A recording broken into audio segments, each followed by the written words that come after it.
Hello. Hey, Disparity. Thank you for the sub. 7 months. Thanks so much.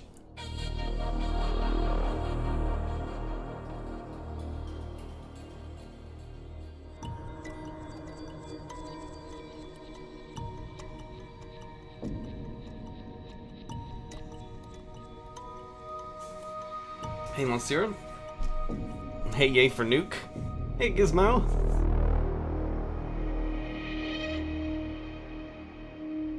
Hey, Sunstorm. Oh, man. Hi, everybody. It's good to be back.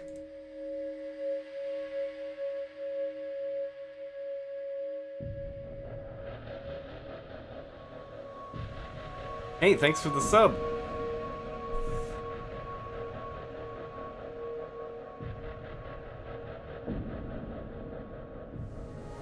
Thanks, Simon Foxy.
Hey, Death Blossom. Alright, well. Let's get started. I'm turning the music down a little bit while I talk here.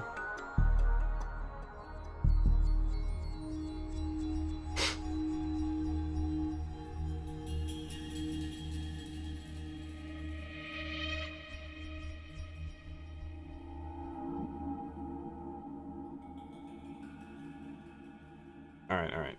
So... close this up. Alright, that's an older track that's already in the game. You guys have heard it before. So I'm just gonna get rid of it.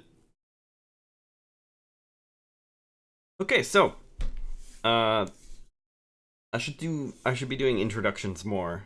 I usually just dive right in, but I'm Ben. You might know me from the FTL soundtrack, or Into the Breach, or Dark Side Detective, Gravity Ghost, and I am making the music for Subnautica's Below Zero standalone expansion. To be clear, I did not have anything to do with the original Subnautica. That was not me. That was Simon Chalinsky. But I'm doing the entire soundtrack for the new one. Oh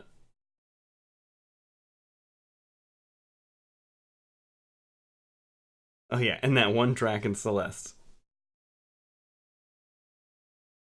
So I'm gonna be showing off some of the music that I've been working on, and I'm gonna answer questions. Feel free to ask any questions about music production or game development, or music composing, indie stuff, whatever you feel like asking. There are no dumb questions. Happily answer all of them.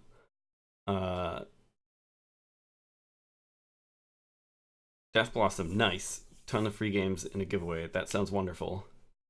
Hey, Lid Flipper, wow. Haven't seen you in a while.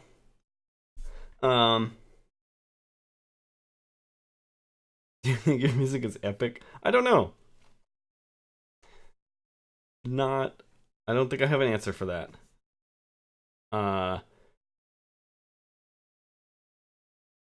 Simon Foxy asked, do you know what biome the new tracks are going to be in? This particular track that I'm about to share will be for the Glacial Basin, which is a new area that's going to show up in the next update.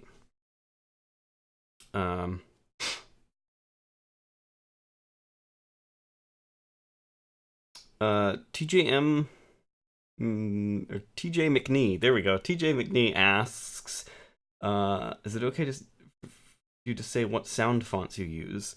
I actually don't know what a sound font is. Believe it or not. Anyway, so I can't really answer that one. But let's listen to this track. So this is for Glacial Basin. Glacial Basin is a surface area, so it's not an underwater section. It's actually like you're on a glacier. Hey Gizmo, thank you. I'm glad you liked photographs. It's a very cool game. I'm really happy to have been a part of it. And it was cool to do something that wasn't like sci-fi, space themed. Hey Exotic Slayer.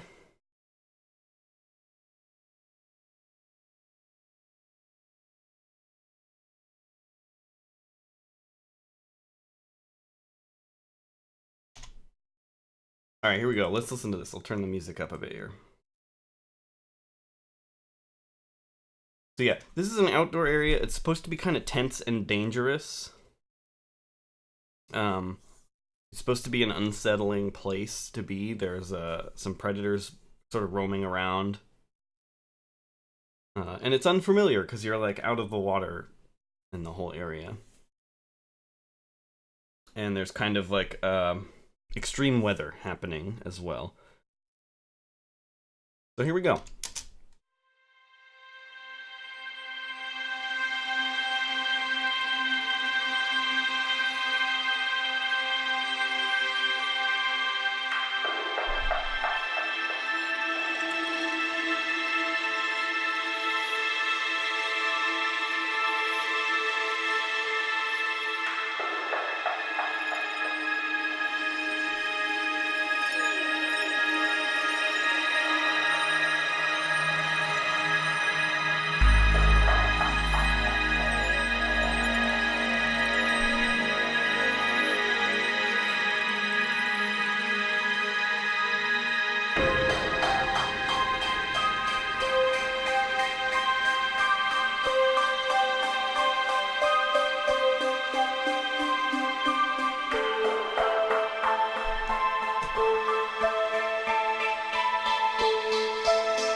Okay, yeah.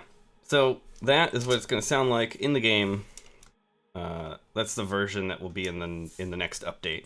I'm still going to be working on it, but that's like a draft version will show up in the next early access update.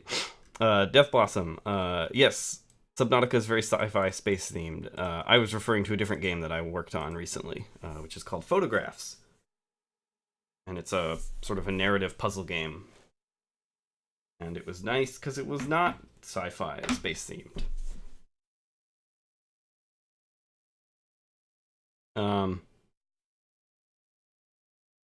Yeah, I was trying to go for like kind of a different vibe for this one because it's outside of the it's out of the water. It's a surface area. As far as I remember, don't know if the original Subnautica had any music for like surface areas. I remember when you go on the islands or the island, it would be just no music at all. But yeah, we'll go over some of the instruments in this and some of the creative decisions, and feel free to ask questions.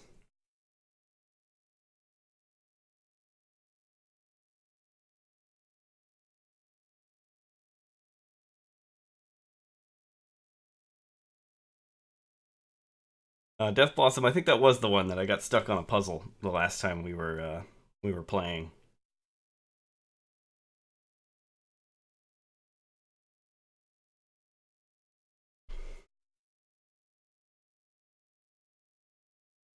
Anyway, you'll hear this music in the next update. It comes out in a couple of weeks. I'm not sure the actual release date for the next early access update for the game. So how many people here have been playing the early access of Below Zero?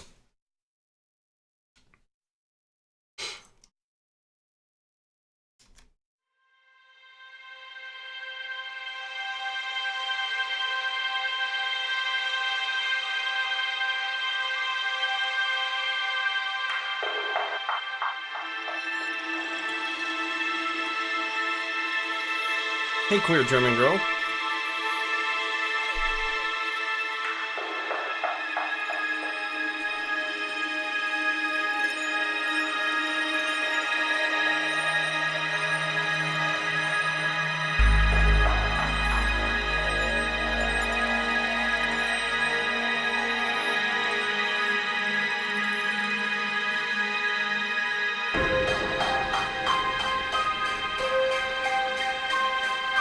Alright, so let's go over this first part here, this introduction part. Now you've heard this.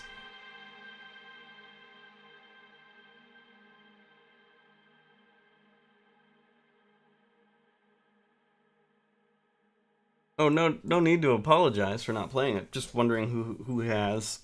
Hey, Obraxis.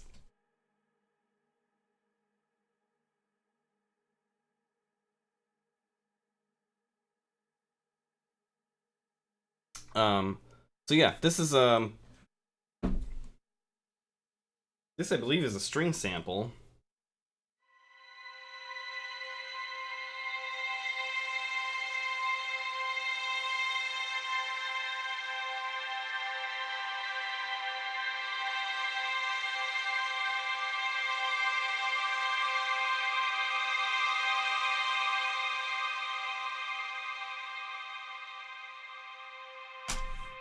It comes from Output's analog strings, I think. Yes.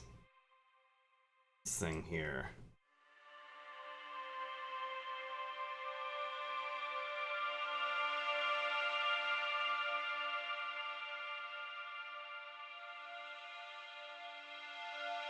It sounds like this. It's like a bit of a string sample that's looped. And then, whoop. And this. You put them together. This really nice sound.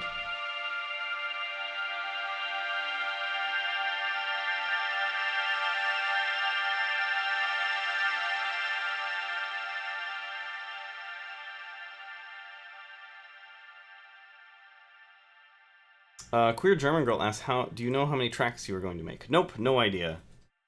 When doing the contract, we came up with like sort of an arbitrary number of like, I don't know, 16 or something. But yeah, that was it. Death Blossom asks, how big is your screen? You keep looking in directions that make me think your monitor covers your wall. I have two monitors here. They're both normal, like a standard size monitors, and they're both, what is it, 1920 by 1080. But yeah, there's one right here and then another one over here, and I have Cubase on this one that you guys can see, and then on the other monitor I've got the chat window open and OBS open.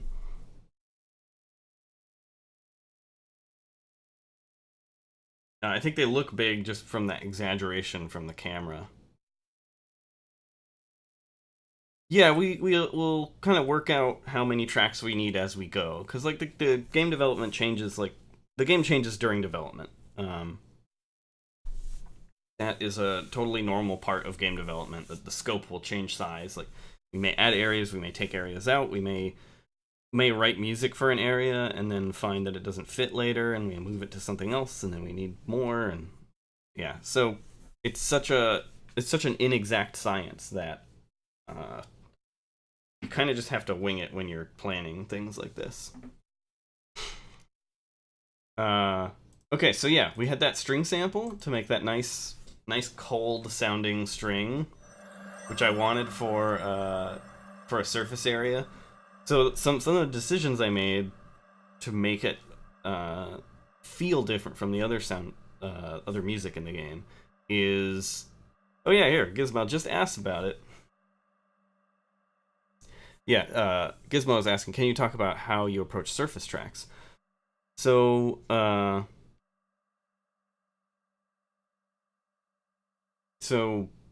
yeah, things I changed.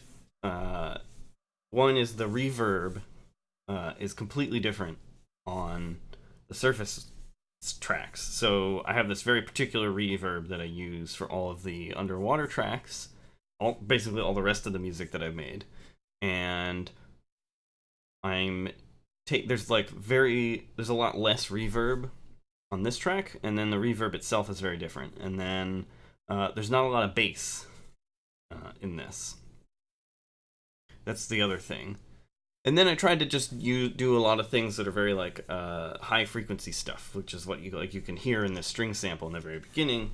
There's like, in fact, we can even open up and look at it here and look at the frequency response when it plays. We'll just solo this.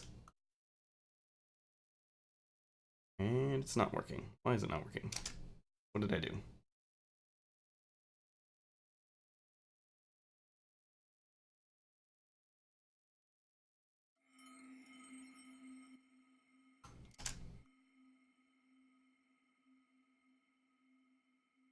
Alright, something's broken. Oh, you know what? I probably turned those instruments off and never turned them on again. Yep, here we go. That stuff like that happens all the time.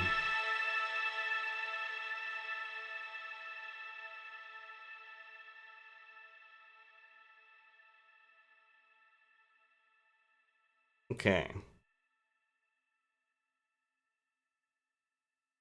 Hey, Revital. So, what were we saying? We're going to look at these, and you can see that these have a lot of response on the higher frequencies and very little response on the lower frequencies here.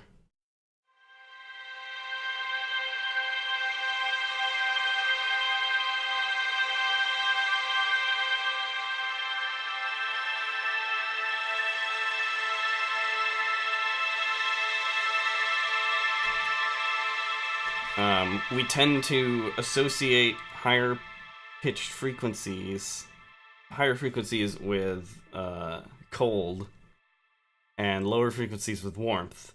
I'm not really sure how that worked out or why that is. There's probably some psychology behind it and culture behind it, but that's how it kind of works. Hey Hey, Smart Game Piano. Yes, I've played a lot of the game. I've probably put a good, I don't know, 15, 20 hours into Below Zero, like just playing it.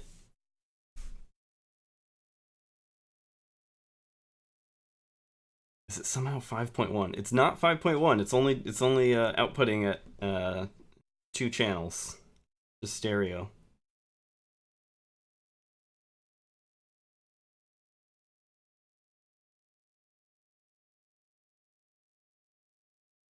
Anyway, yeah. So doing those string samples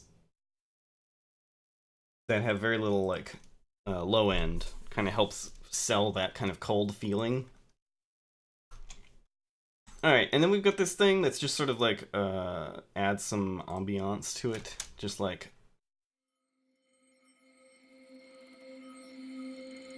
this part is less musical. I'm hitting keys that. Oh boy. Oh, there we go. This is from Omnisphere. This one I think is just a preset that I didn't even edit at all.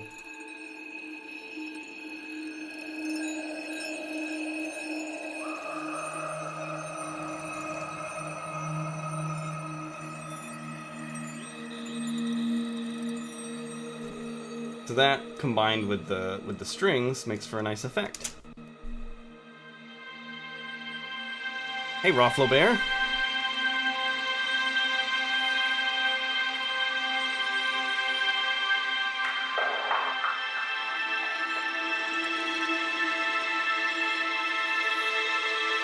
So anyway, yeah, you put those together, you get this nice sort of texture.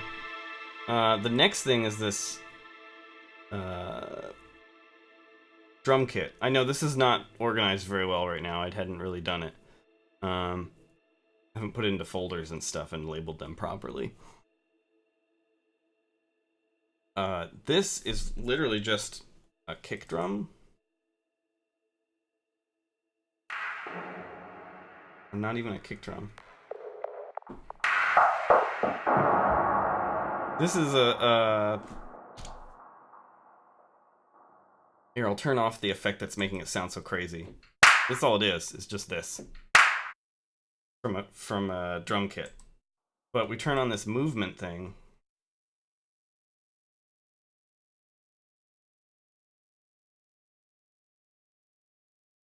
And this is extremely complicated, but it is essentially taking LFOs and then applying them to different effects twice.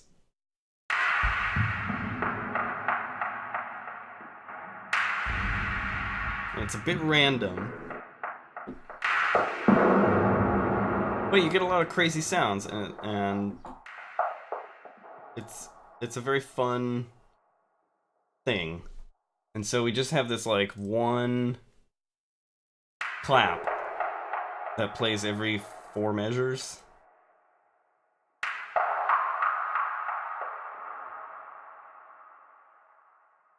So then you can hear it as it comes in.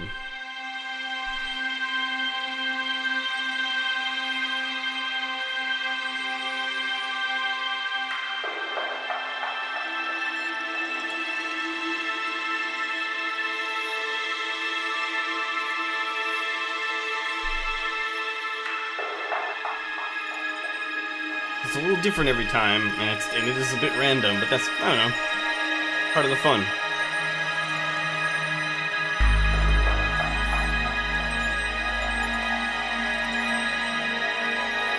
And then there's a little bit of bass here, and this shows up in a couple other tracks.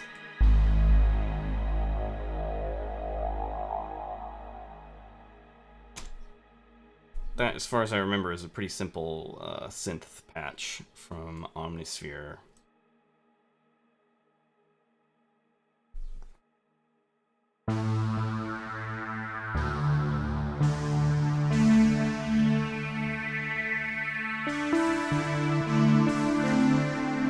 Man, I never really thought to use the high-end stuff, but it sounds pretty fun too.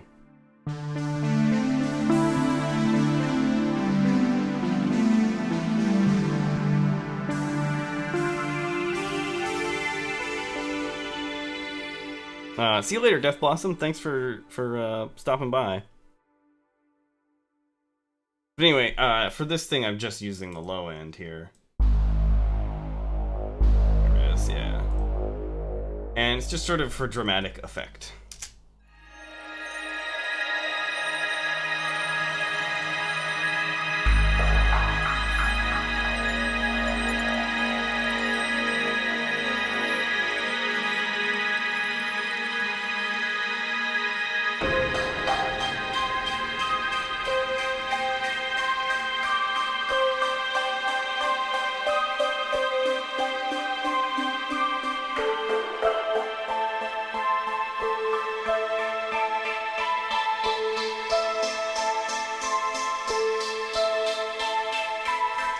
So that we've added a couple of things here. This part here, from 17 to 25, is the same two chords as what we heard earlier here. These two.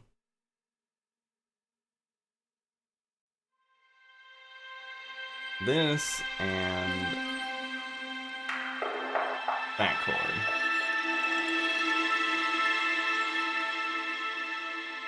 Hey, RP Varela. We are making... I'm showing music for the Glacial Basin area, which is going to show up in the next update. It's an above sea level area, surface area. And it's in a big glacier, and it's kind of a dangerous place. There's predators roaming around. It's a bit unsettling, and there's a lot of extreme weather.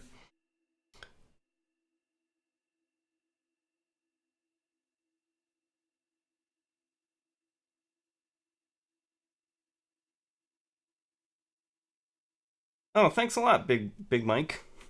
Is it Big Mike? Thanks so much. Yeah, the original soundtrack for Subnautica is great. And I'm trying to reference it at least while bringing my own kind of feel to it. Mostly referencing it by using similar instrumentation.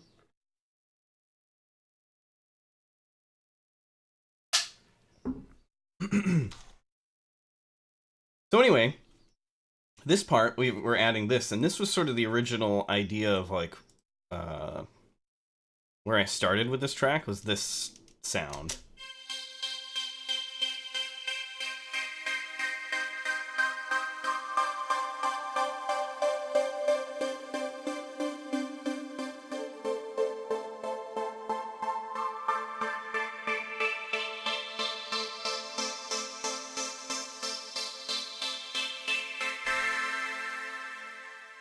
Also, in case I missed it, hi, Smart Game Piano.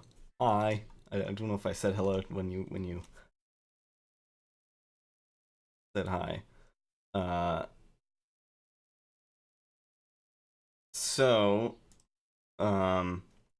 This part is a synth, and normally it's just like a pad, like a synth pad.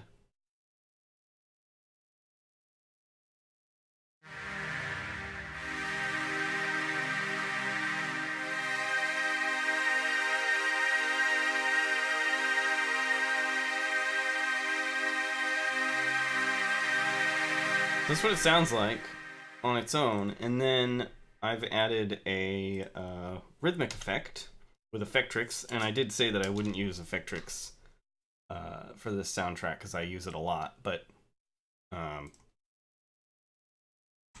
this is a simple enough effect that I think it's not a big deal. So this is a stutter effect, so it cuts the audio out from it every other 16th note, I think. You can see here where it's...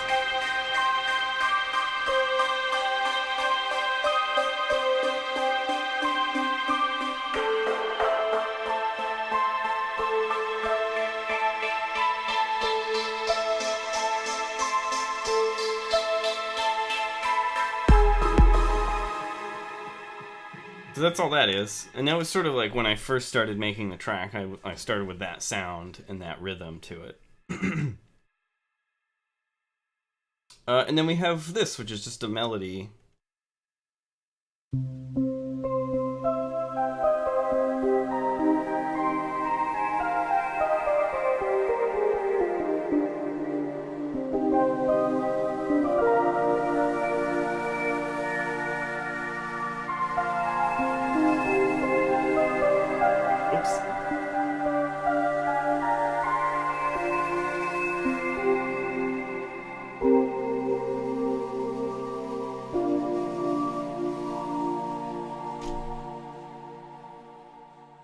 This is another Omnisphere.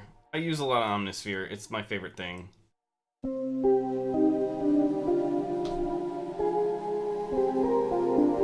This is another preset that I don't think I changed anything on. I think I just left it as is because it sounds so good.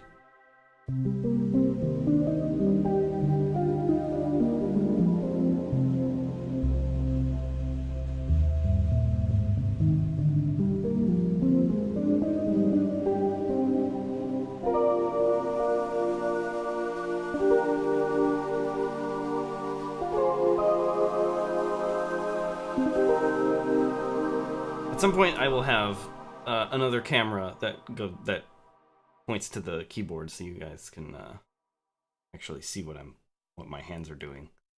Can't wait to get eaten by some humongous fish to those tracks. Yes, it'll be great.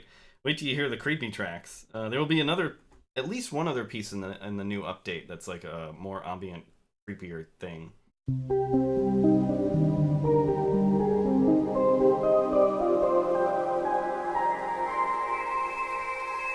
So that is, I love this thing, and I'm going to probably try to find more uses for it throughout the soundtrack, because it sounds really good. I originally found this and picked it out to be used for Skytorn, which is another game I was working on. Skytorn got canceled, so I was like, well, I'm going to grab this same instrument and use it for Subnautica instead, because it's really nice.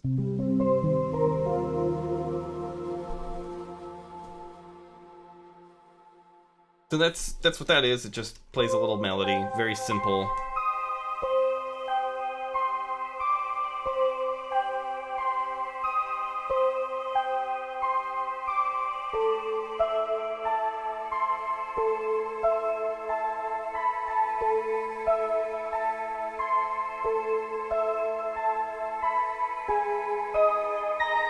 And here it is playing it at octaves, so there's 2 octaves here.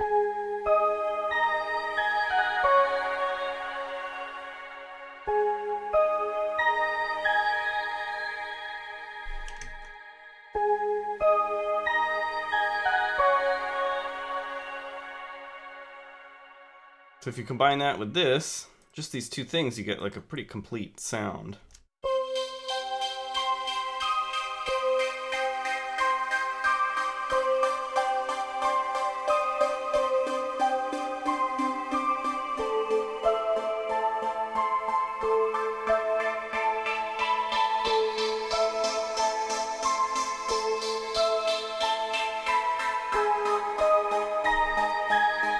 But let's move on and get to some other instruments. Actually, one other thing I forgot to mention was this sound also has a filter on it, and I moved it around. It's like automated to move around, and you can hear how the quality of the sound changes as this moves around.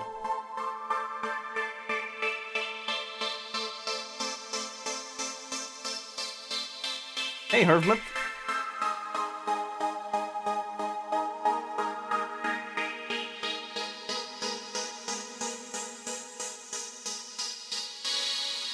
There you go. Hey, thank you for the subscription. 7 months. Awesome.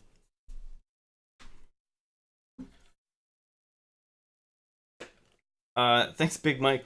Both calm and unsettling at the same time. That is great. I like to hear that.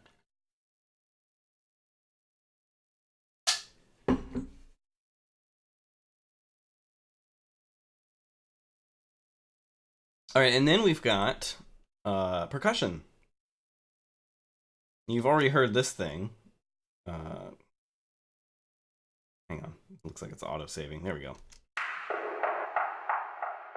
You've already heard that. But here it is with a more complex part. So without it, this is let me turn off that sound. So without that crazy effect on it, it sounds like this. Whoops. Why is it still going? I have the wrong thing. Oh yeah, I do have the wrong thing. Here we go. Boop. That off. This is all it sounds like. It's real boring.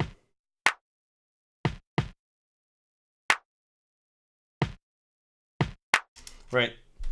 Very simple. And then we turn this on, that crazy effect that I mentioned, and now here's what it sounds like. Hey, Heather! Nice. Show us that emote. Yeah, subscribers get the little Vampire Ben emote, which was made by Amora Bettany, and she calls it Ben Lugosi, which is great. So yeah, we put the effect on that, just that simple kick drum and clap, and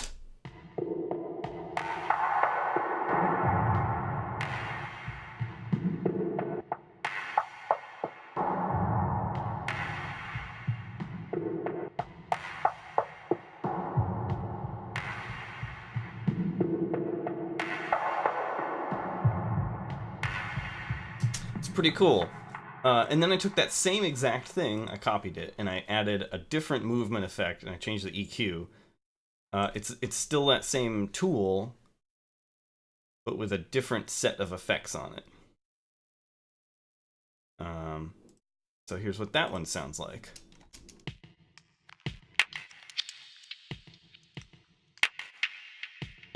This one's a bit more random and weird.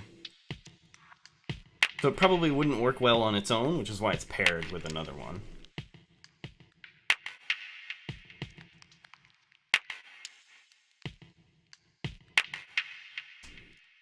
So you have both of them, and you get this.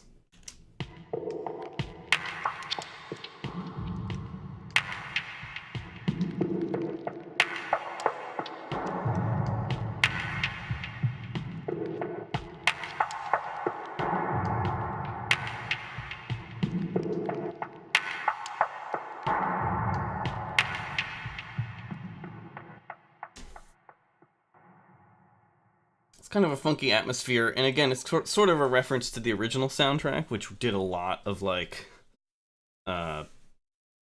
taking digital percussion and then using a lot of strange filters on it. So I'm kind of trying to evoke that a little, and then we just have actual more traditional digital percussion. It's these two things, I believe.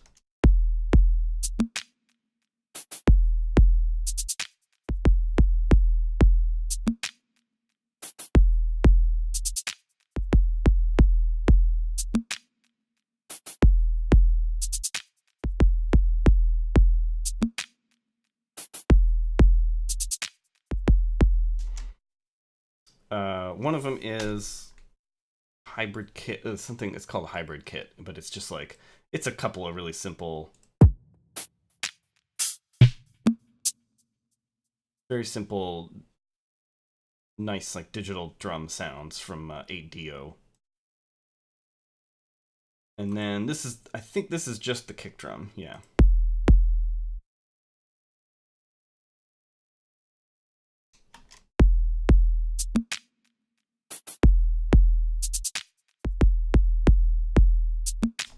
So, if you combine all four, this is what you get.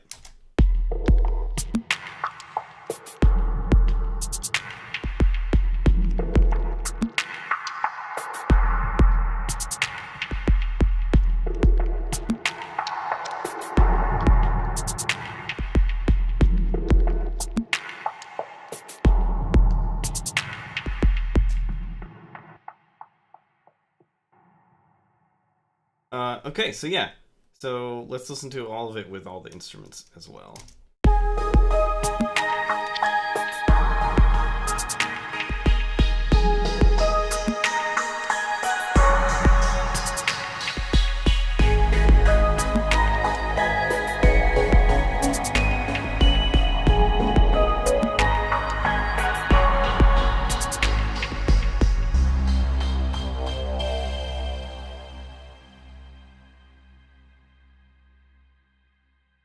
This part, I think, just this little this little bit here where you can hear here you'll.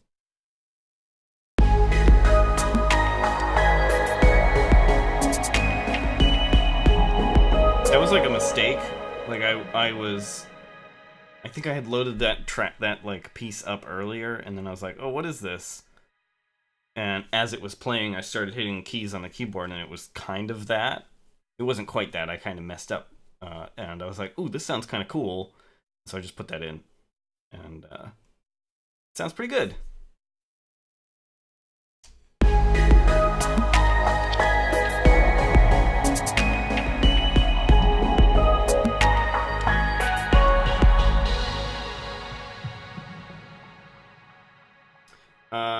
Last thing is this bass, which I may not even keep in. Not a huge fan. I don't think it adds a lot.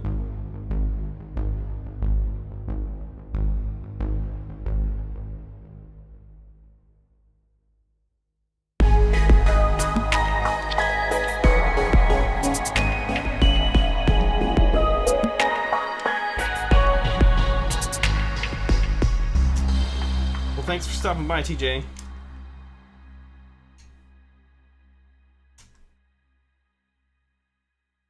Okay, so that's everything leading up to this point.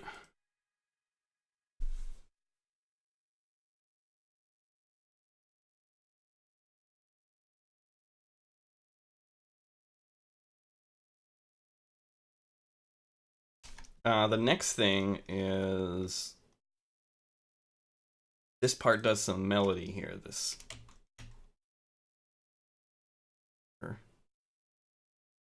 Let's listen to it soloed here.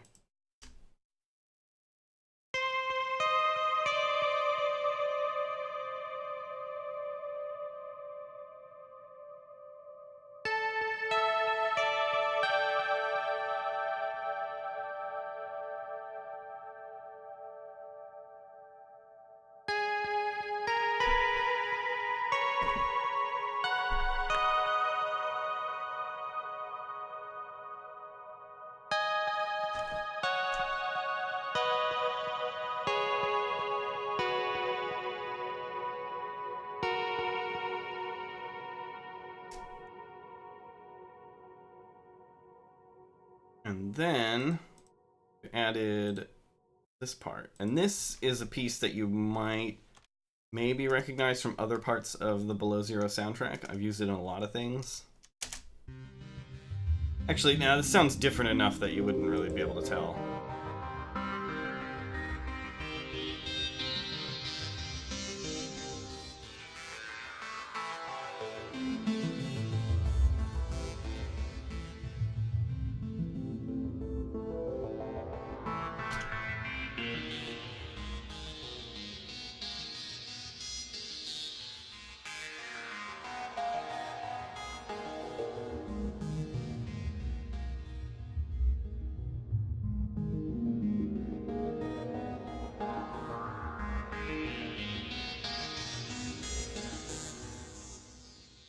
Anyone who's been a long-time viewer of the stream knows about Signal. It's a tool that I use a lot. Essentially, it lets you make rhythmic parts out of like synthesizers or samples that it has. You can just sort of like play a chord, and you sort of decide what notes it will play, when they will play, what kind of pattern.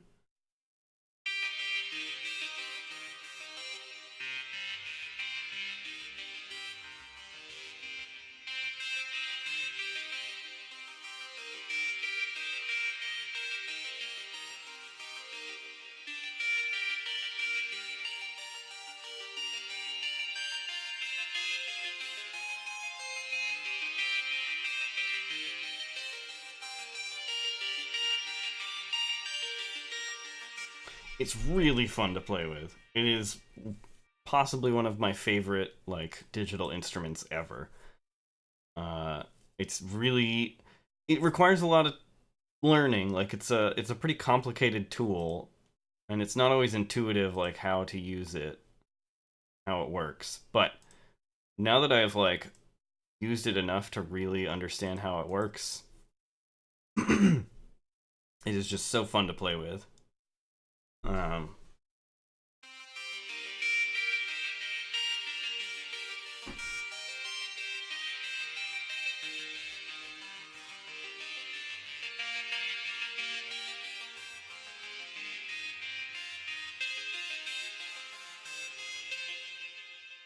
it has an effect on it that's making it sound really thin like that, but I can turn it off.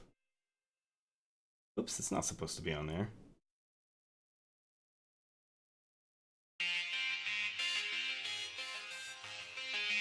If we turn off this filter, you'll hear it in its full. There we go, yeah.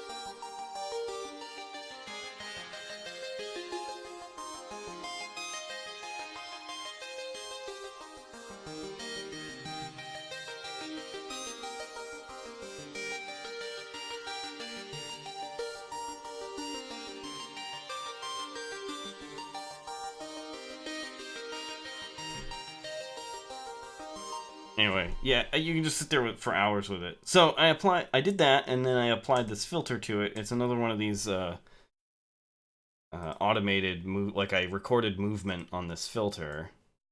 You'll see as we move around on it. I'm gonna hit play, and you'll see this thing move around, and you'll hear how the quality of the sound changes. It's filtering out certain frequencies as I move it around. So like sometimes it'll sound deeper, and other times it'll sound more colder and higher frequencies.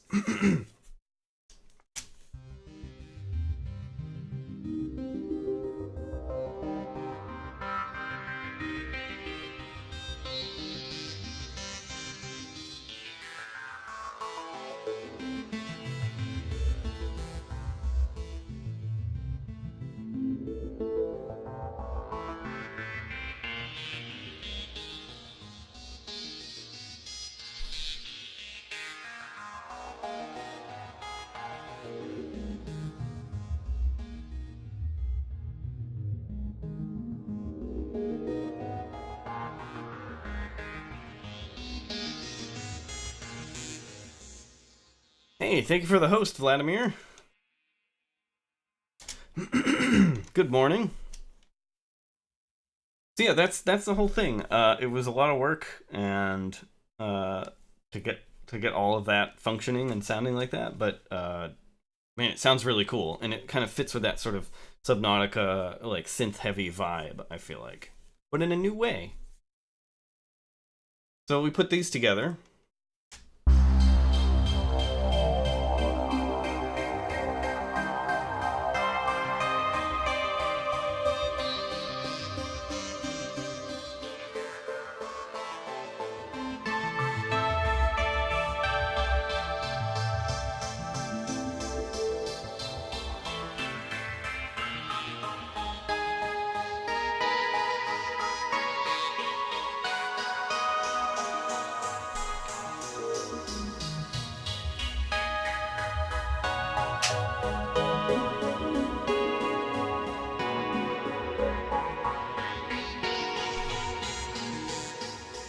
Okay, so that's that section. Here's the last section. I'll also remind you that this is a draft. It's not done, just like the game is in early access. We're just sort of like, I'm writing some music, getting in it in a state that sounds good enough to go, and then we just sort of put it in the game. But it's not really done, and so it may end up sounding different in the end. So this last section is, whoops, we added that sort of, I basically just copy pasted this part over here. So it's this, you remember this ice castle thing.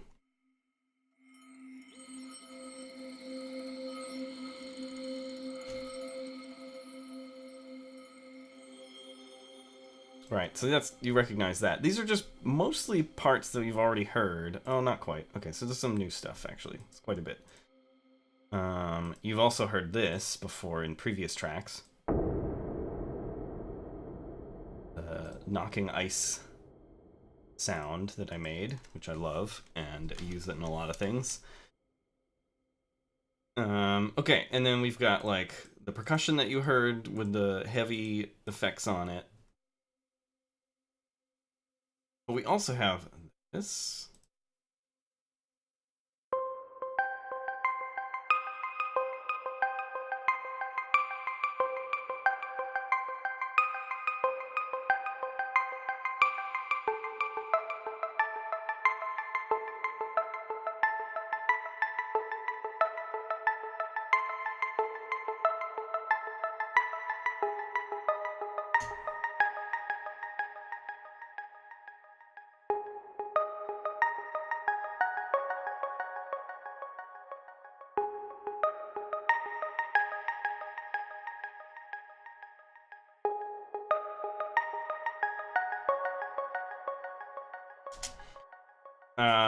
So that's playing the same part as that transcendent thing was earlier. This part here. You remember this.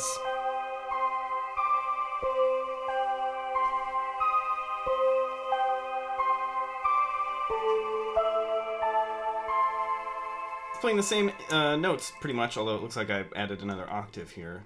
I worked on this last week, so some of the stuff I'm kind of trying to remember here as I go. This plays the same thing. I think this is just another preset from Omnisphere that I did not modify or change. Maybe I did. Nope. Nope, it's a very simple little sine wave with some effects on it. It's very nice. And I looks like I probably put a delay on it.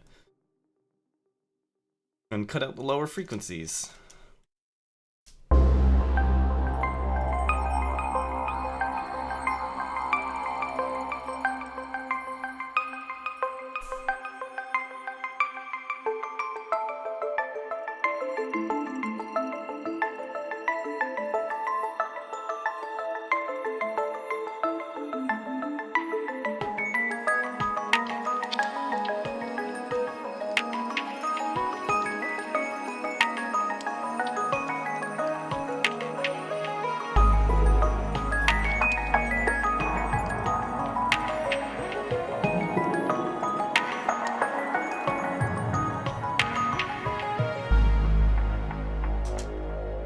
Okay, so now that I played the whole thing, kind of forgot to do that earlier.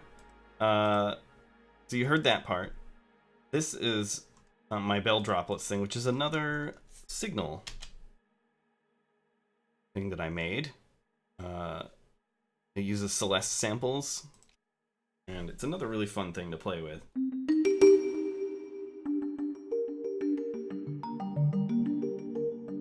This is in almost every track in the sound, every like melodic track in Below Zero now uses this.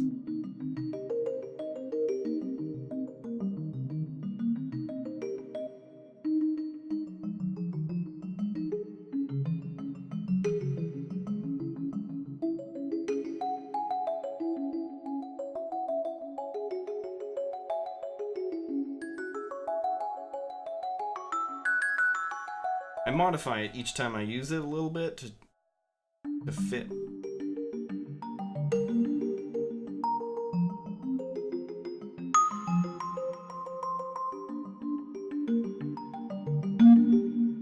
It's really fun to play with, and then you can hear it here.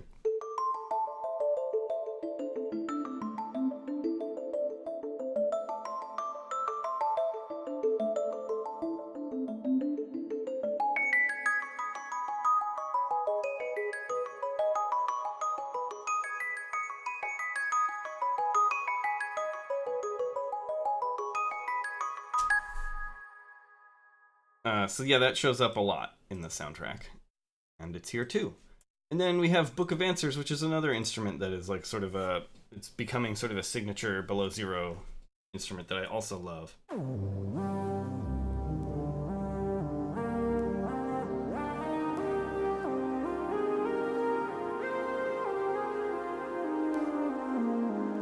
It sounds like a synthesizer. It's actually a brass sample.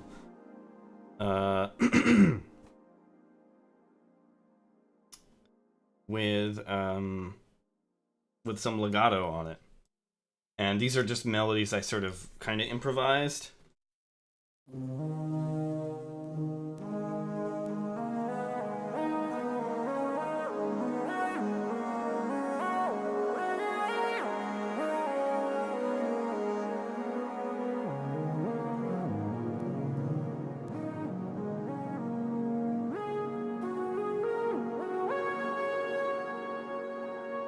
It's cool. I love it because it sounds like a synth, but it's actually a sample, and that's kind of a neat thing to me. I don't know why. Somehow that's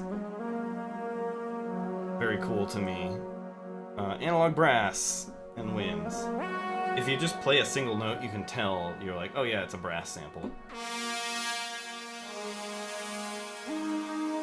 But if you play it quiet, or if you're just playing lots of notes,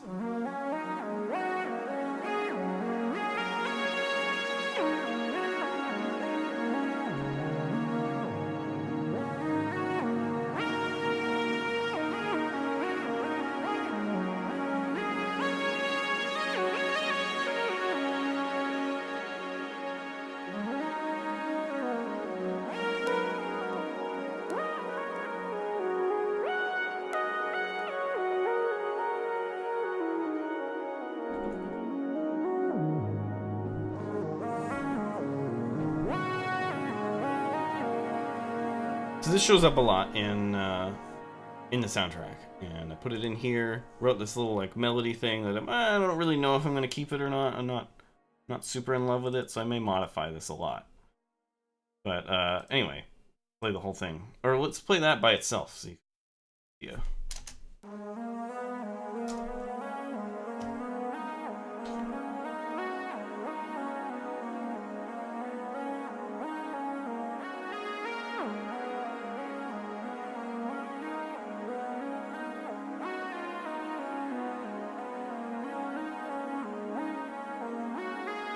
It's meant to be more like a rhythm part than like a real melody that you're paying attention to. So it's supposed to kind of sit in the background, and I may write more melodies to go on top of that. Let's listen to the whole thing.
Okay, so yeah, that's the current state of this track. Let's listen to the whole thing again.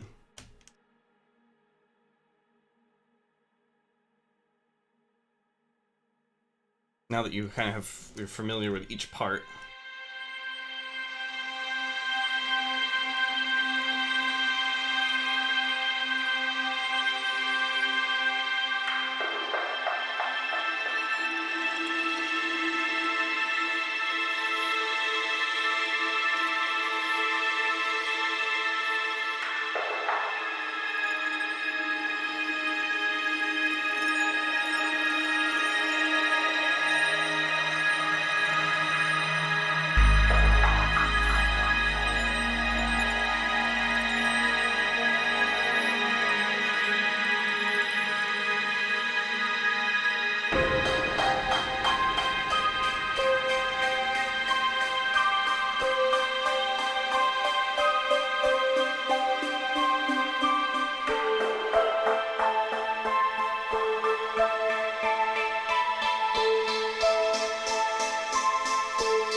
I hope you're enjoying it. So that we'll try to recap a little bit about the creative decisions here. So like, one was I had to differentiate this from all of the other tracks in that you're hearing it on the surface. When you're on a glacier, you're sort of almost like, it's called Glacier Basin, and it's like you're sort of almost in like a canyon of this like glacier. And there's some alien flora and some predators moving around, and it's supposed to be a bit unsettling, and that's where the chord and scale changes are, or key changes. It's really simple. You have like this, and then it goes to this, and then this. And that movement is supposed to be just a little bit kind of unsettling. It's not as nicely like calming ambient as the rest of the soundtrack is. And then there's less bass. I don't have like much of a dedicated bass line except for like right here, this, and that isn't even much anyway. Like there's not even all that much low end. So there's that. Very little bass, kind of an unsettling chord movement. The reverb is very different. There's a particular reverb that I use on all of the other tracks that are underwater, and then that's not in this track, and it has a couple of different styles of reverb, none of which are the one that's used in the rest of the soundtrack. And those are sort of the creative decisions. And it's a bit more synth heavy because I felt like I was doing a lot of stuff that didn't have as much like overt synthesis. And I still want it to like evoke the original soundtrack more. And the original soundtrack is very like overt synthesis, like things that sound like synthesizers. It has kind of almost like a bit of a 90s vibe, the original Subnautica. And so like I felt like I was kind of doing stuff that wasn't as obviously synthesized sounds and some of the other things. And like, I'm using the water phone and like other kinds of samples. So this one I was like, okay, let's have more like stuff that sounds like synths. So you have like this part and like this arpeggiated part here.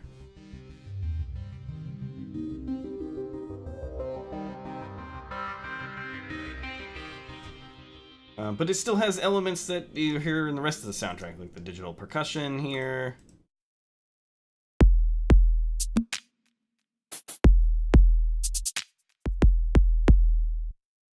And like these things,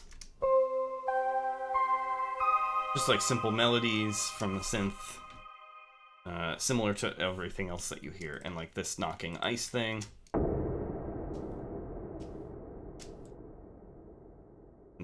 This brass sample that sounds like a synth.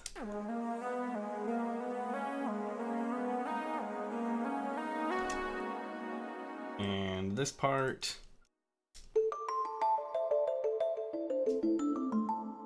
So yeah, it's like making a track for a soundtrack is like has a lot of complicated elements to it, in that like different you're coming at it from different angles, thinking about how do I reference the original soundtrack, how do I reference the area that you're in, and like evoke something that fits that area. How do I make it consistent with the rest of the soundtrack? There's a lot of like decisions to make that inform this. But yeah, so that's that track. I think I've got one other track that I don't know if I've shared or not, because we were gone for a week. Sorry that I wasn't around last week. It was tax time, and I was having to do my end of the year taxes for 2018 tax returns. And for me, it's really complicated and takes all day, maybe even a couple of days. And so I wanted to get it done, and I wasn't able to do the show. But we're back.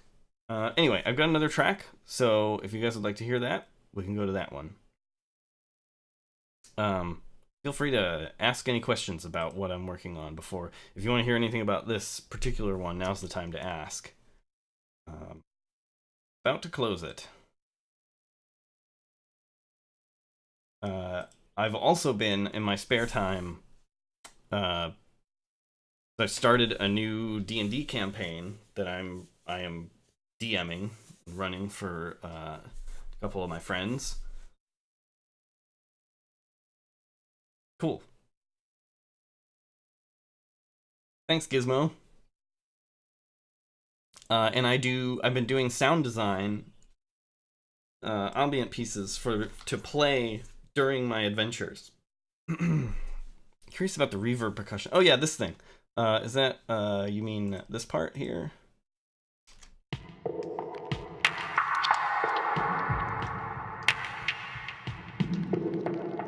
That is a very basic drum machine track with this using this movement as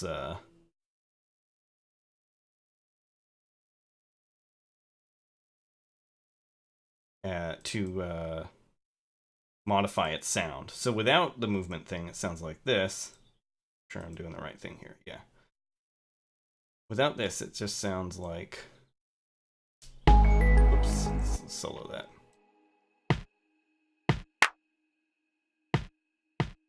It's really boring. Like, it doesn't sound interesting or fun at all. But we turn on that movement thing. So movement is an effects VST plugin.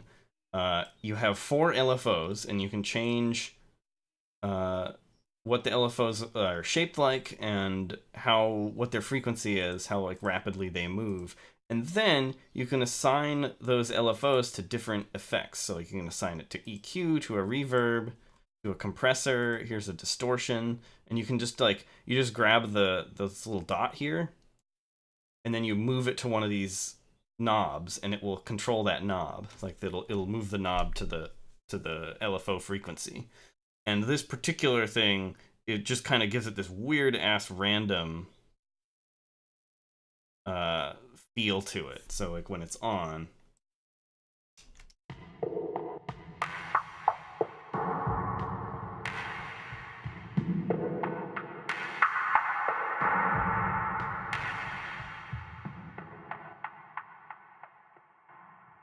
yeah. So it's a bit random and it's weird, but it gives it this really cool quality that's kind of cold and mysterious and strange, and it works for this. All right, we are going to close this. Guess save it. Yeah, movement was it was something that I got specifically for Below Zero, and it hasn't worked quite the way I had imagined it to. Or maybe it's just that I need to learn how to use it more. It's another very complicated tool, and part of this like business is doing this kind of like software-based electronic music is like every new tool you get, you have to learn to use it, and it's a lot of work. Let's see here. Or here it is. Whoop. I haven't listened to this in a while, so I don't quite remember what it sounds like. Some of the people who watched a couple weeks ago might remember this. I don't remember if I actually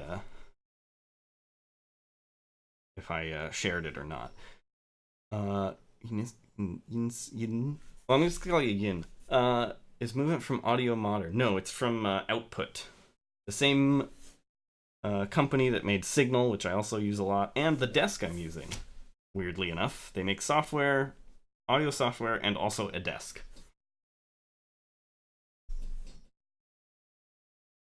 If you're on my Twitch page, you can actually see a picture of the desk. Let's see if actually we might be able to tell if I use live stream with this or not. Doesn't quite look like it.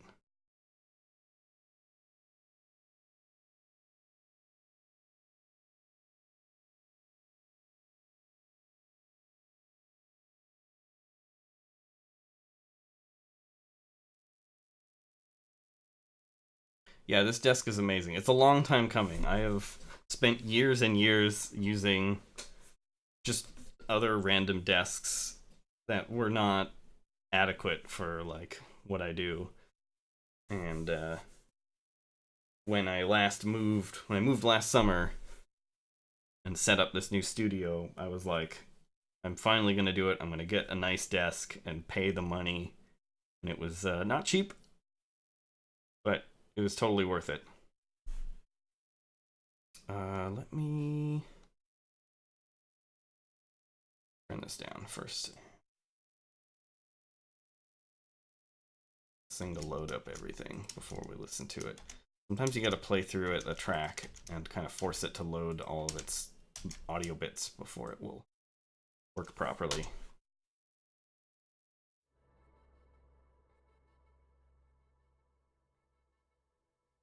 Built my desk with an integrated piano. Wow, that's awesome.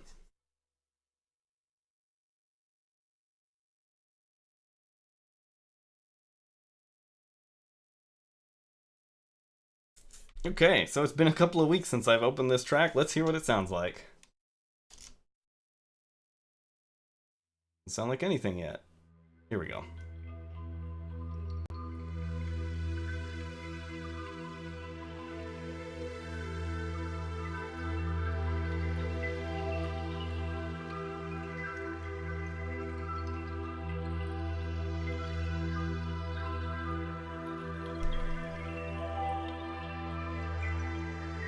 It's so quiet.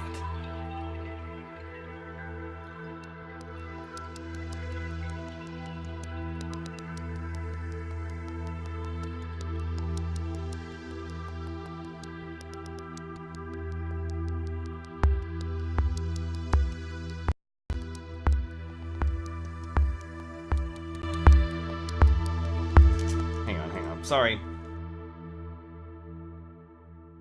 Did I just turn my own audio way down? Does it sound like really quiet to you guys, or is it just me? Maybe did I turn down my headphones and didn't realize it? Forgot.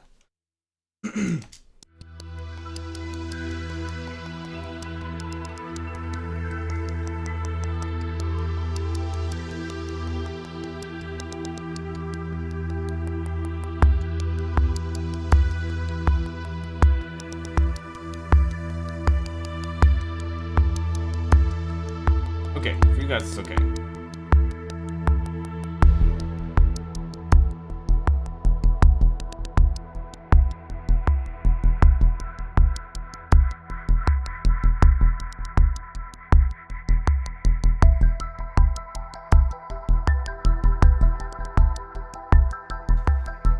Ash Puddle asks, what is this for? I actually don't have a plan for it yet.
Yeah, you know, that's pretty cool. When I first made it a couple weeks ago, I guess I just haven't opened it since then. So it was kind of fun because it was a bit of a new experience for me.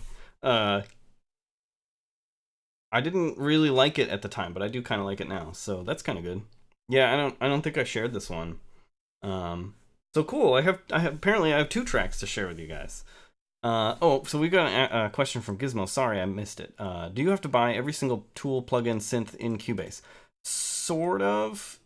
So a lot of the effects that I'm using, when I go here and I open up a channel, and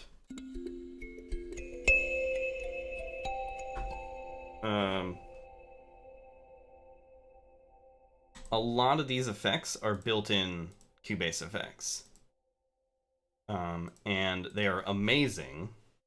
Like, they sound really good, and there's a lot you can do with them. And they come built in. So that stuff you don't need to, like, don't need to buy extra. Cubase also comes with some built-in things. It has a synth called Prologue and another synth called Retrologue, and they're both pretty good. Retrologue in particular is really nice. If you're big onto like old-fashioned analog synths, it's pretty good. Let me see if I can load it up here.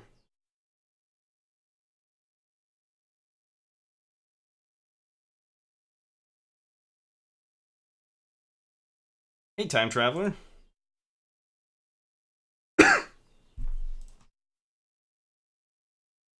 Under synth, Retrologue. So Retrologue is a Cubase, like Steinberg made this for Cubase, and it's basically an old-fashioned analog synthesizer. Oh, and it's really loud. Let's turn that down. But it has controls just like a old synth, so you can like, you got your ADSR here, and you can you decide what kind of waveform you have for the, like, oh, I want this is like a sine wave. That's a triangle. This is, we've got like a square wave.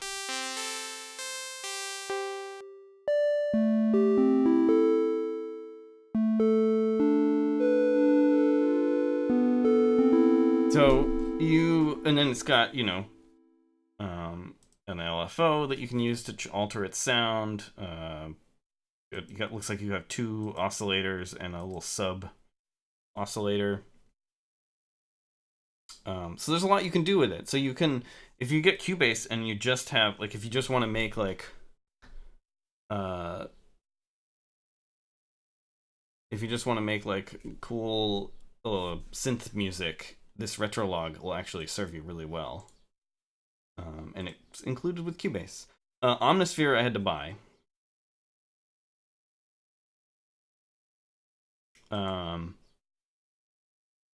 That is an expensive synth, and it's sort of a synth combo, like combination synth and sample library. And I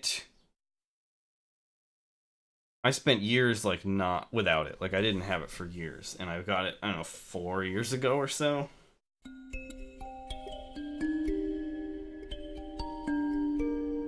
And I love it, and I use it for a lot of things. If after you get your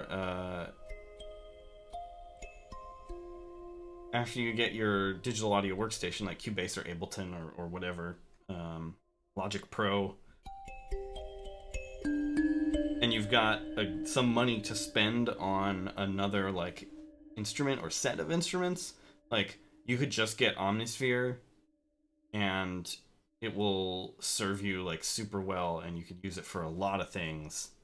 You can get a lot of different sounds from it, a lot of different styles.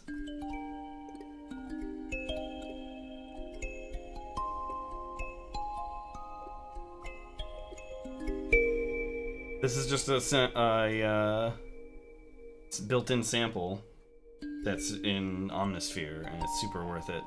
Like, this is just like one of the basic things that's included in Omnisphere, and it's this really cool sample. I've added a huge reverb to it, but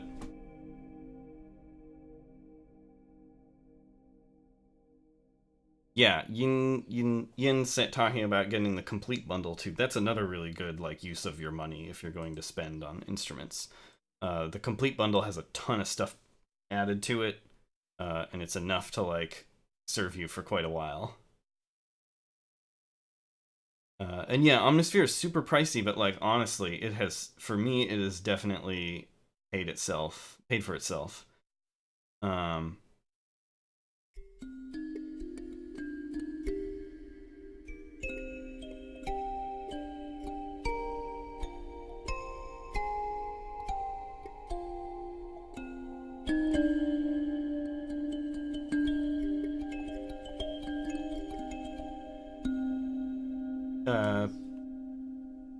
so yeah, if you're like putting together a setup and you want to have like a good professional sound, and you have like I don't really know how much these are. I kind of forget, but Omnisphere is somewhere around $400 to $500, and then like a complete bundle you can often get for somewhere around that same range. And I compare complete and Omnisphere are both like really useful as like a first investment for your like music, like professional music setup. And the way I compare them is if complete is like a nice curated museum, like if you imagine it's got all these different tools, right? It's like a bunch of synthesizers and an orchestra library and a few other things. If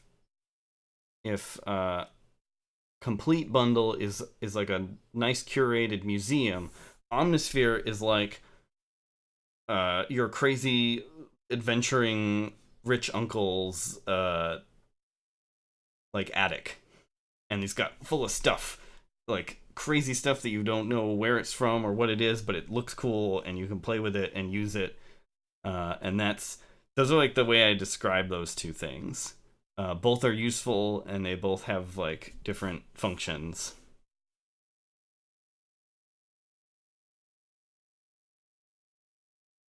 So I have complete, I don't know, 10. I don't think I have the ultimate. I don't quite remember. I think the ultimate I found to be not really worth it for me. Time Traveler. So today's track, we'll play it again here in a second, is a piece that I just did sort of as an experiment and expanded it out. I'm not sure where it will be used. I'm thinking it will be one of the sort of generic pieces that gets used in multiple places. Because the original Subnautica had that too.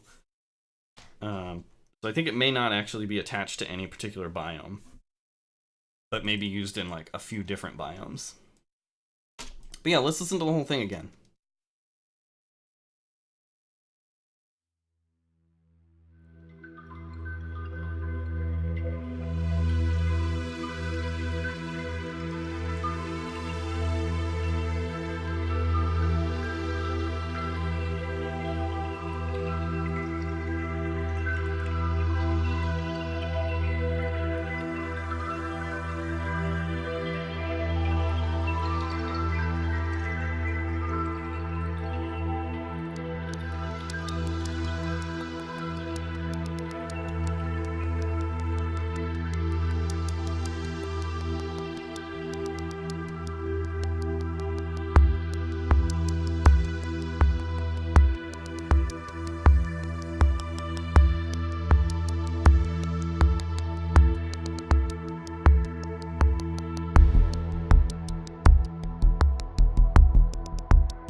Yeah, Time Traveler asks, could this be used for? Could this be for the main menu? That's actually not a bad idea.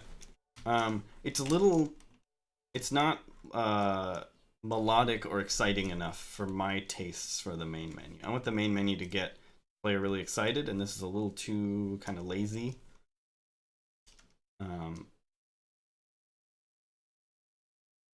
Gizmo asks about the vocal part. Yes, those are voices, and it's going to be a part that's used a lot in the rest of the soundtrack too.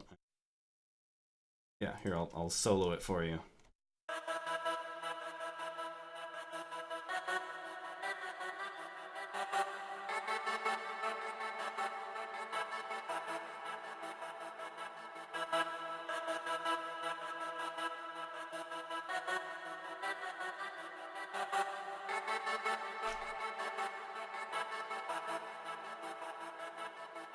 It's yet another output tool, a vocal engine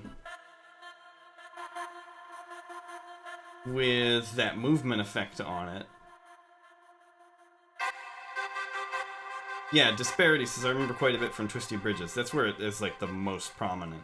But I'm gonna start trying to use it more in the rest of the soundtrack, because that was like one of the original ideas, was it's gonna have these like kind of odd vocals throughout the soundtrack.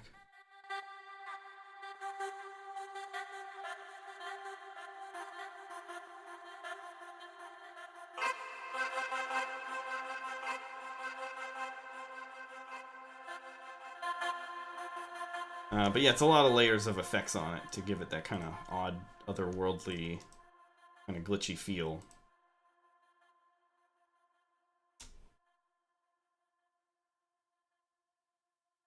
Actually, so yesterday I was working on another new track that's not really ready, although maybe we'll share it near the end. And I learned how to do side chaining effects in Cubase. So maybe we'll try applying that on this thing today. Here. So, and I will explain what that means in a minute. So we've got this bass, or this kick drum, right? Doesn't sound great by itself, but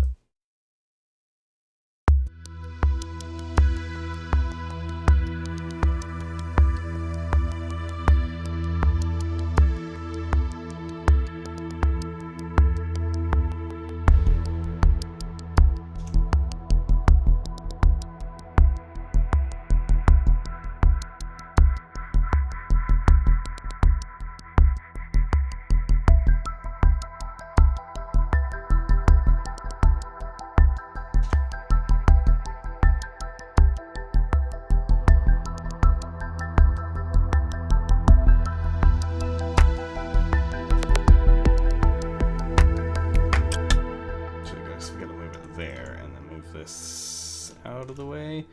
This is purely an experiment. See how this works.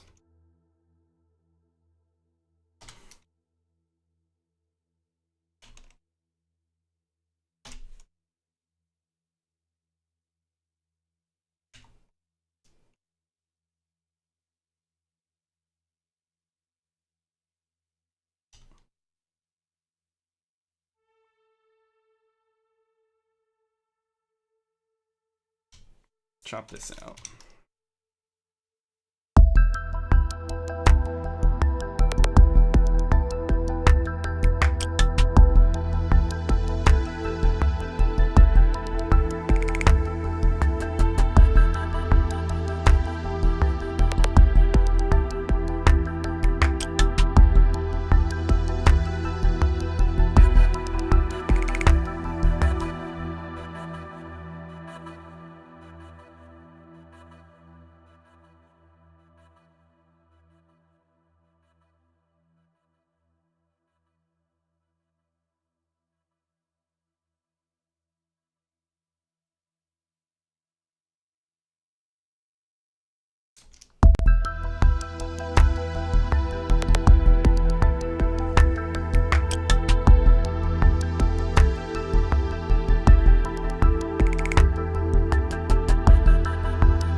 All right, so we got this part now that plays over this. I don't know if we'll keep it or not, but we're just going to do an experiment here.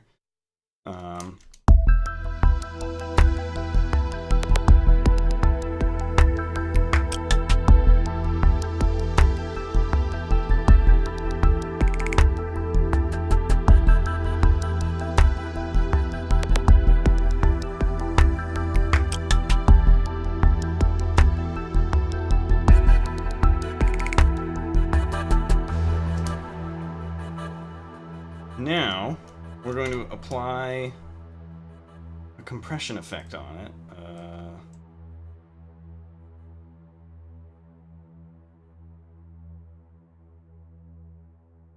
Compressor. Now, compressors act as a way of keeping the volume of something down automatically without just turning the whole thing down. So it will listen to the sound, and if the sound gets above a certain threshold that you set, it will push it back down. And this, like, what they call flattening. It sort of flattens out the mix a little, and so it decreases the dynamic range, so you don't have as much like loud and quiet stuff, but it keeps it like relatively level, and it's used a lot especially in like recordings. But what we're going to do is turn on side chaining here, and it's, instead of being activated by the volume of the track that's playing, it's going to be activated by this kick drum. And every time the kick drum comes in, it's going to compress the sound of that pad that we were just setting up. So we go to the kick drum, load this up, and we add a send, and we say send the audio of this to that sidechain effect that we just turned on. And then we compress the hell out of it. Turn it up a bit here.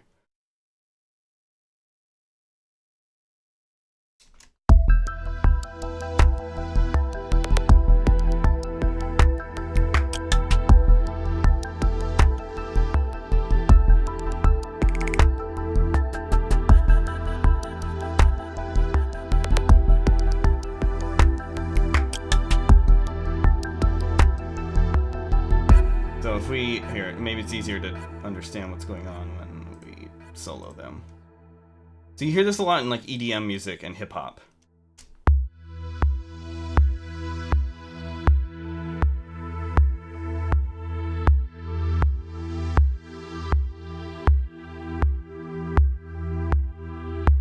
Without it, it just plays constantly, right? But with it, whenever the kick drum hits, you get the sound of it is compressed.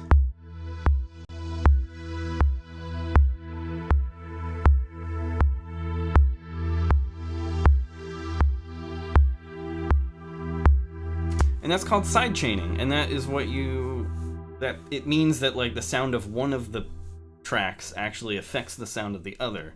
It goes sideways instead of out. Yeah, that's how you do, that's how you get those side chaining effects in like dance EDM music and such. That's basically what they're doing. So, and I believe that the original Subnautica did a little bit of side chaining stuff. So I was like thinking of trying to do it in this. Yeah, you feel the weight of the drum. Yeah, it really adds to both the percussion, and it gives this cool rhythm to the sound that you're working with.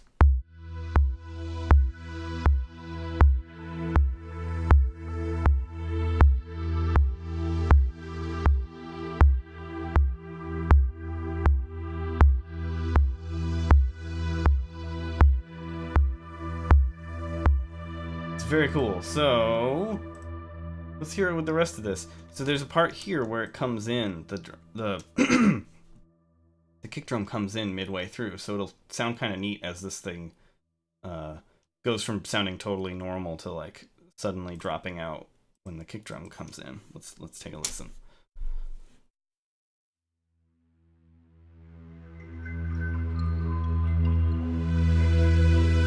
now it's much louder. I gotta fix that.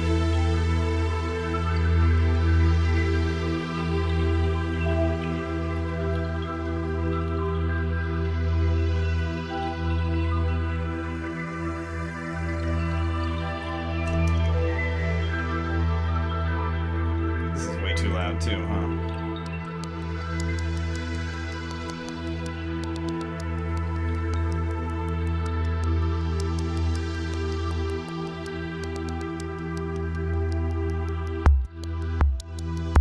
Okay, it's a little unsettling right now. It doesn't quite work yet.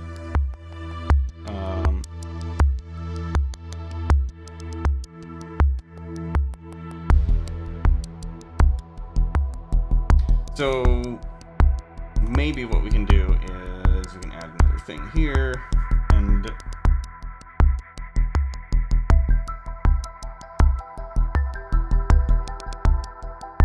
inserts compressor. We can actually just have the bypass here, and we can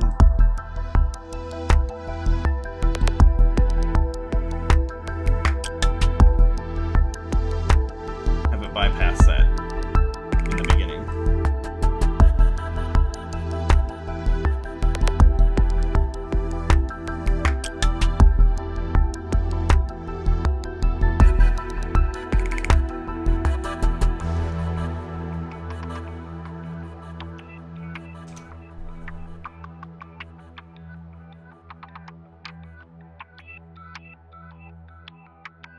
Actually, you know what I want to do is have this part match this thing.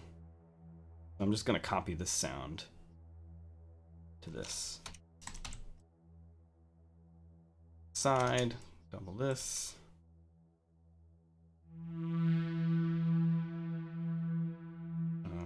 And live here. Yeah.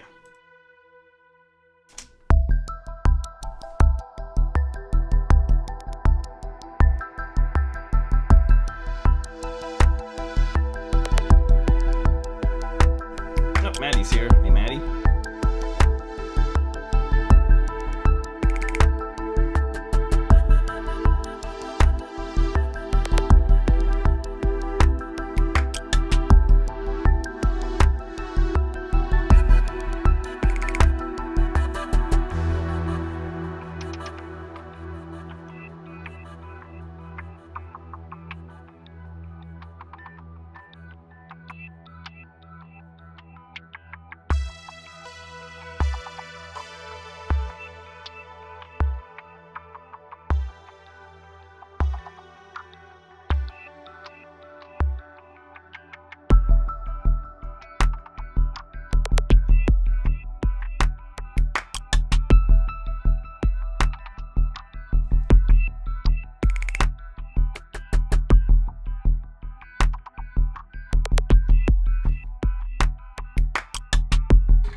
Hey, thanks for the sub. Yay for Nuke.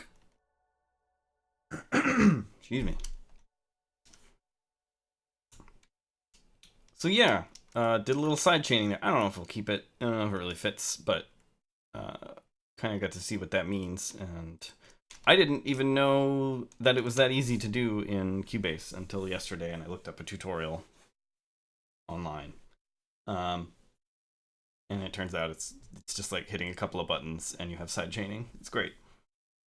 I love Cubase.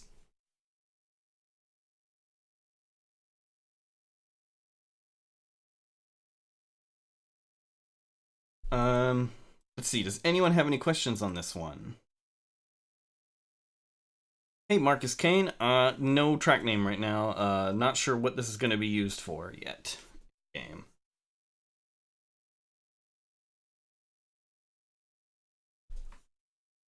Mr. Sill? Mr. Sill asks, have you tried to use the stereo enhancer on the vocals? It might work well. Might, yeah. I think I did use it on a couple of vocal tracks in previous ones. I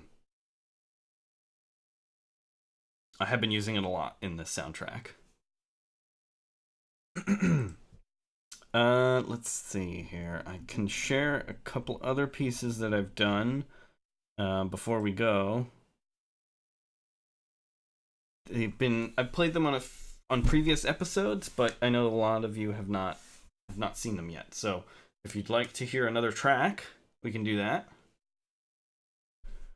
Irvmuth asks, how many tracks have you finished yet for Subnautica? That's a good question. Very few are like finished in the sense that like I don't need to work on them at all again. There's only a couple of like fully completed tracks, but tracks that are in a state where they can be put into the game now and used, I think I have maybe 5 or 6 tracks now. All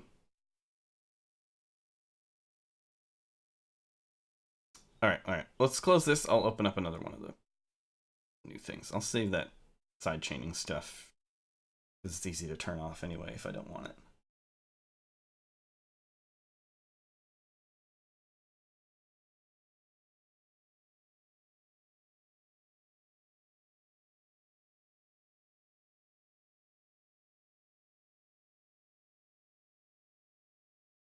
Let's see.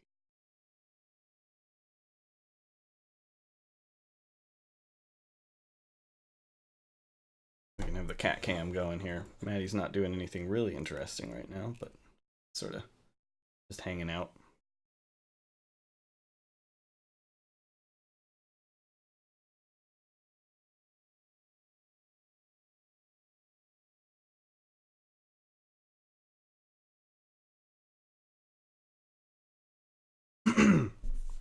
So yeah, I did my first D&D session in a new campaign last night. I'm using the Eberron setting, which I love. My favorite D&D setting. And oh, it's been so fun. I haven't played D&D in a few years, and so it's really nice to come back to it. And I do sound design for it. I write ambient audio for it, and I'll play it in the background while I describe what's happening. And it's already like worked really well. Oh, Marcus Kane asks, will the game have just your tracks or mixed up with Simon Chilinsky? So the original plan was it would just be my music in the new one, but there might be a couple of pieces still from Simon. I'm not sure. One of our ideas is that actually I don't know if I can talk about it yet, so I'm not actually going to share that. I'm never quite sure what is like shareable and what is considered like a spoiler, so yeah, but it's pretty much the plan is to mostly be just my music. All right, let's see here. Before I set things up, just getting everything loaded up here. Okay.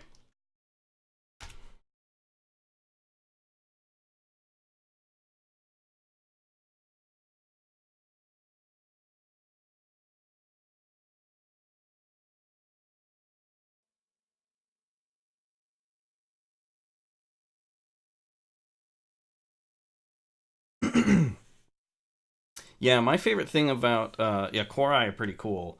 My favorite thing about Eberron is well, there's a bunch of things that I like about it, but it's like the fact that it's like a Cold War setting, and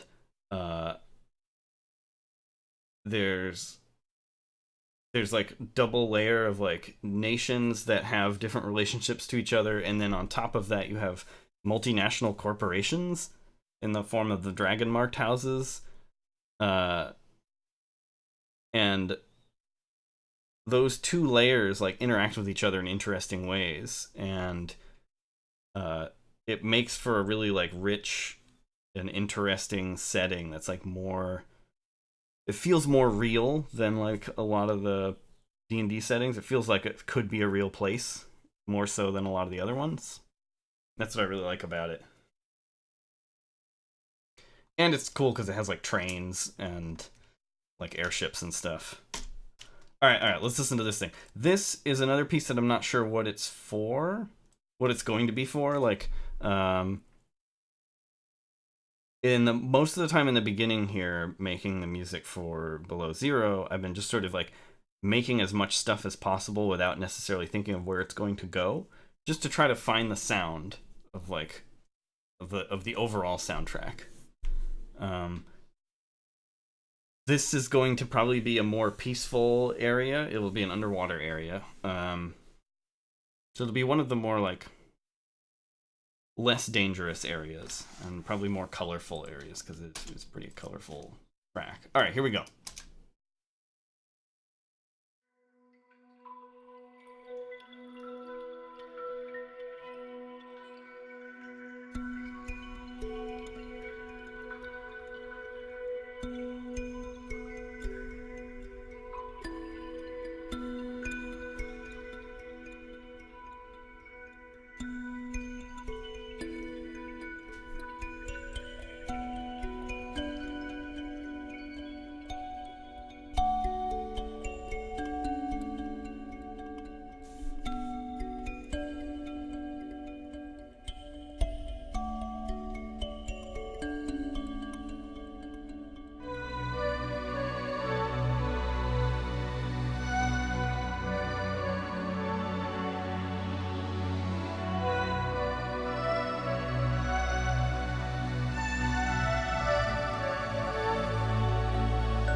Hey, thanks. Glad you like it. This was another piece where I didn't really like it at first, and it's definitely not done. There's a lot left to do on this. I've changed it a bit since the last time I showed it off. Like, there was this melody here before. Here.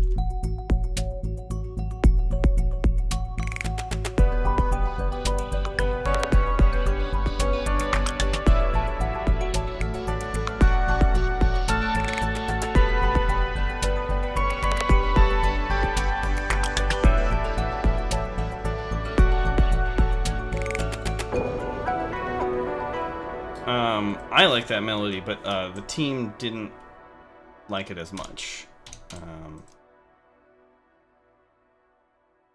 Somebody said they thought it sounded cheesy. It does sound a bit cheesy, but the whole thing is a bit like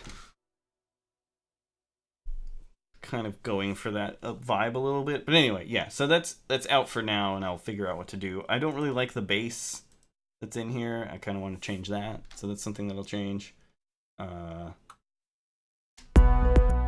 This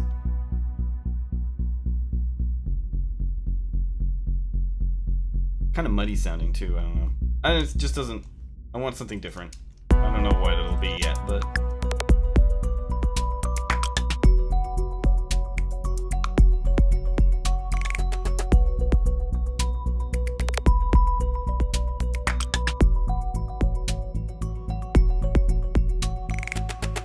So it doesn't, yeah, the bass doesn't really work, so I'll probably change that. So yeah, originally, the whole track is based off of this one piece here.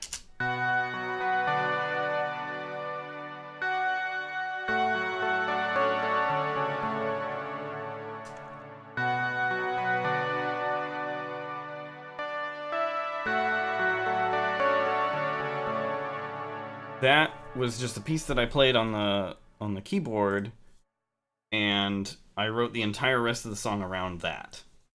And so originally it was going to be like that one loop was going to play a lot, like all throughout the track, and it just didn't work. It's too complex, and it's hard to put anything over it.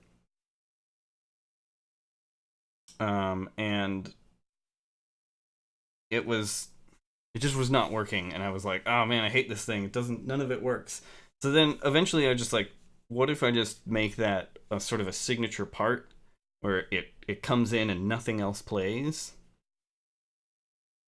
And it shows up a couple of times, enough for it to like feel like a prominent part of the song, even though it's not actually in it for very long.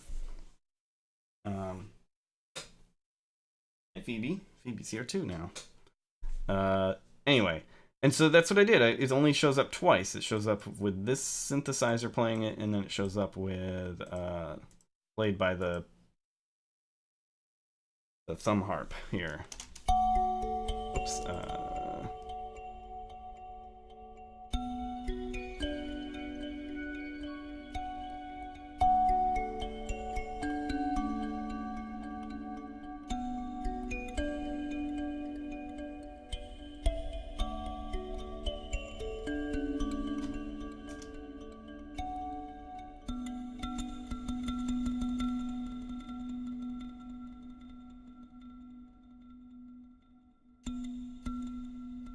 So yeah, so then once I decided to make it just like show up a couple of times, the rest of the piece like kind of came together, and now I really like it.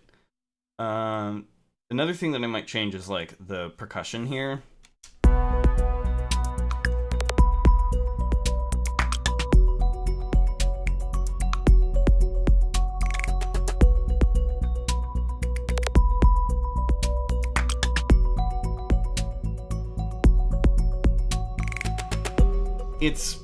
It's nice.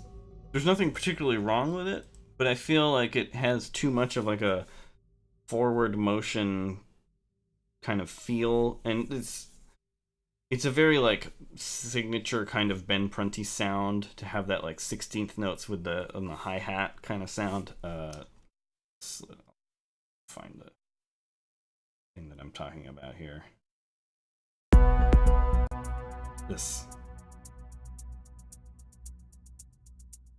That's like a big thing in FTL and Gravity Ghost and into the breach. I use that kind of sound a lot, so I might change it up to make it, I don't know, a little more like hip hoppy and less like Ben Prunty esque. Time Traveler asked, "Did you fix the transitions?" Not yet. I actually haven't worked on this much since the last time. I've been just sort of like making new stuff instead of fixing the rest of it that's there already. Again, trying to sort of find the sound of Below Zero as I go.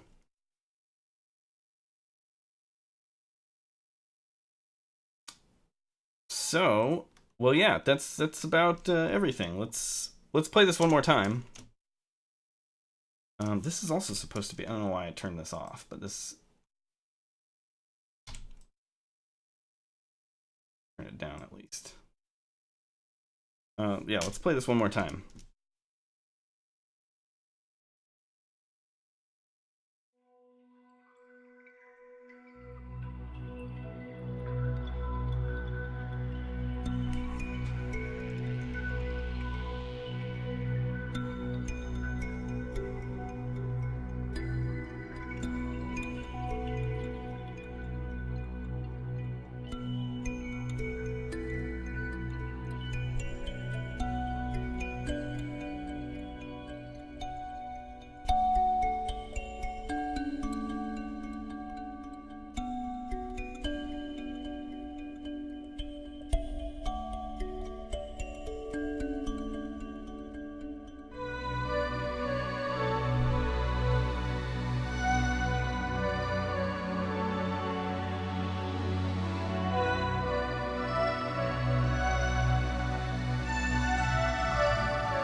All right. Well, if anyone has any more questions, let me know.